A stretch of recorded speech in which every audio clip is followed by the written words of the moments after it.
seemed too busy when she needed someone to talk to. At night, Nadine would sit alone by her small window, staring at the hills, asking God one question: why is everyone leaving me? Lived a young woman named Nadine. Nadine was 27 years old, graceful, hardworking, and known by everyone for her kind heart. She worked in a local flower shop, arranging roses, lilies, and sunflowers for weddings, celebrations, and special moments. To the people around her, her life looked peaceful. But inside, Nadine was carrying storms no one could see. She had once believed her life would follow a beautiful plan.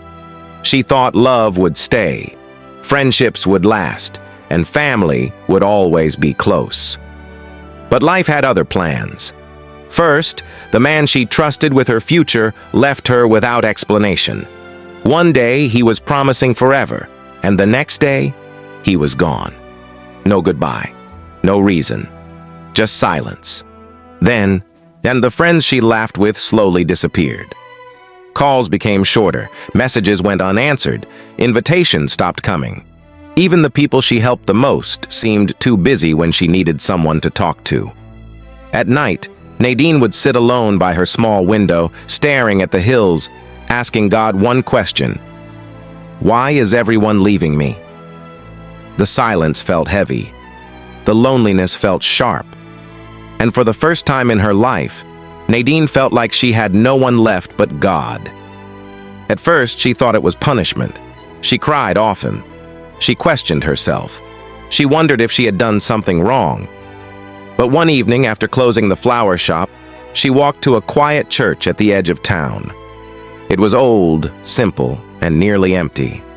She sat alone in the last row and whispered through tears, "God, if everyone has left me, please don't leave too." In that silence, something changed. There was no loud voice, no miracle in the sky, just peace. A quiet peace she had never felt before. It was as if God was saying, "When people walk out, I walk in." From that day, Nadine's prayers changed. Before, she prayed quickly, repeating the same words every night. Now she stayed longer. She listened. She cried. She wrote prayers in an old notebook. She read her Bible not because she had to, but because her heart was hungry. In the quiet, she began to hear God differently, not loudly, but clearly. She realized God had not abandoned her. He had been making room for himself. The loneliness that once felt like emptiness became a sacred place. God was teaching her to stand without leaning on people for validation. He was removing crutches, the relationship, the approval, and the fear of being alone.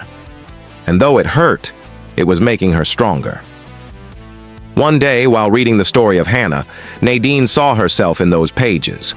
A woman misunderstood, a woman carrying silent pain, a woman crying where no one could see, but also a woman God remembered. That night she prayed differently.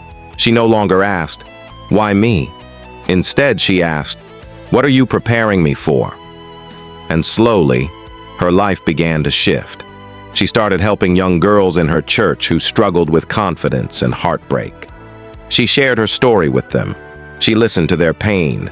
She reminded them that being alone did not mean being forgotten. People noticed a new strength in her. She smiled differently. She walked differently. There was peace in her eyes. Now, not because life had become perfect, but because she had found something stronger than perfection. She had found purpose. Months later, the same people who once disappeared began returning. Some apologized. Some simply watched from a distance. But Nadine was no longer the same woman waiting for people to stay. She had learned that God was enough. She had discovered her identity was not in relationships, not in applause, not in being chosen by people, but in being chosen by God.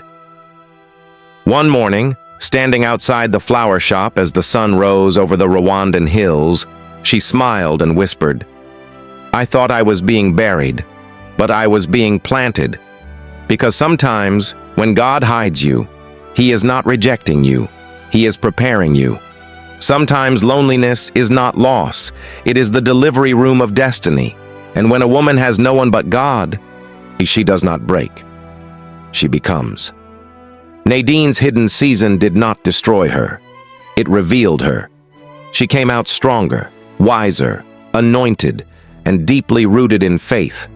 She was no longer afraid of silence, because she had learned that sometimes the quietest seasons are where God speaks the loudest.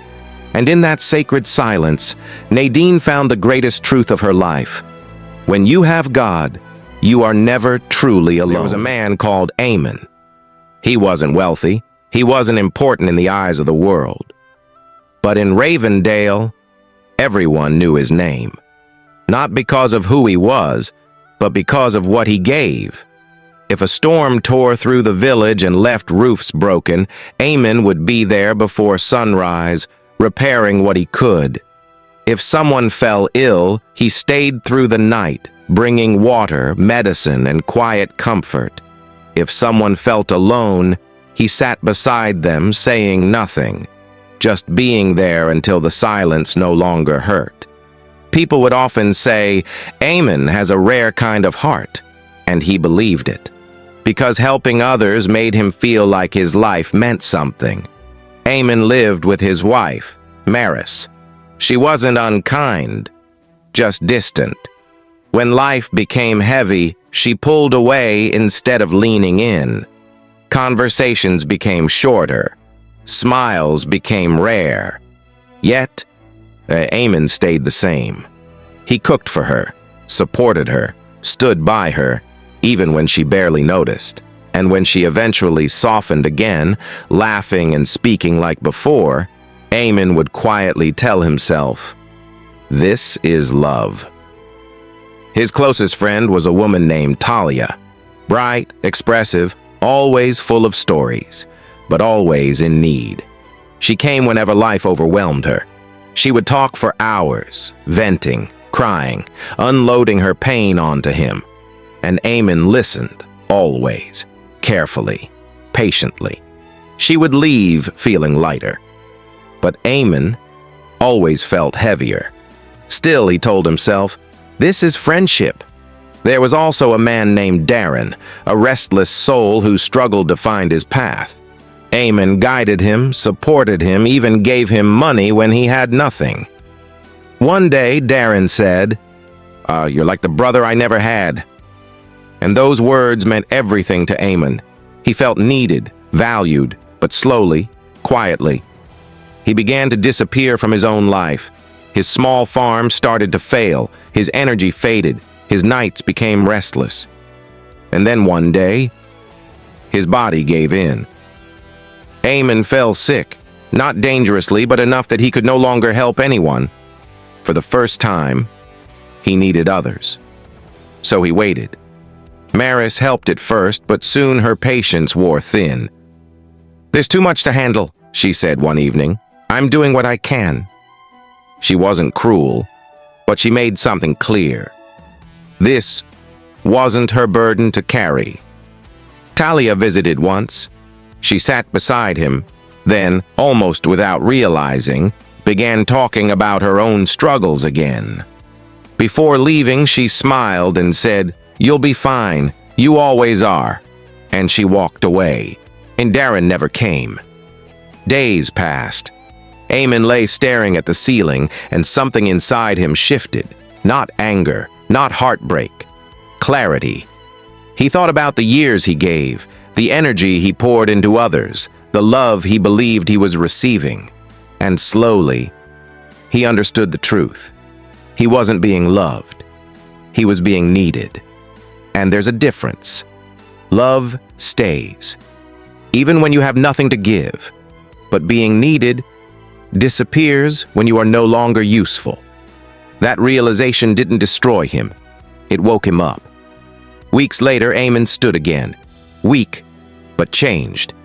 He walked out to his neglected farm, touched the dry soil, and began clearing it, pulling weeds, turning the earth, planting again. But this time, not for anyone else, for himself. From that day on, Ammon made a quiet promise. and he would still help people, but never at the cost of himself. He would give, but never from emptiness. He would love, but never from fear of being alone.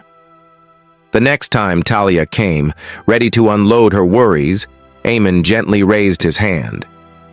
"I need to speak first," he said, and for the first time, he shared his own feelings, not with anger, not with blame, just truth. Talia fell silent. Then she listened, and for the first time, their friendship felt balanced. Maris noticed the change too. Eamon no longer filled every silence or solved every problem. At first, she seemed confused, but slowly she began to step closer. "Are you okay?" she asked one evening. A simple question, but a real one. Months later, Darren returned, different, humbled. "I should have been there when you were sick," he admitted quietly. "I was ashamed." Eamon looked at him calmly. "I noticed," he said, then added gently, "People who care show up." That moment changed Darren more than all the help Eamon had ever given him. One evening, an old villager sat beside Eamon and said, "Kindness is a gift, but without boundaries it becomes invisible. People stop seeing you and only see what you can do." Eamon nodded, because now he understood. He didn't close his heart. He didn't stop being kind. He simply learned something powerful: to give by choice, not by obligation. And in that change, something beautiful happened. The loud, demanding voices faded away, and the quiet, genuine ones finally became clear. So if you're always the one giving, ask yourself this: when you had nothing left, who stayed? Because real love is not about who needs you. It's about who chooses you.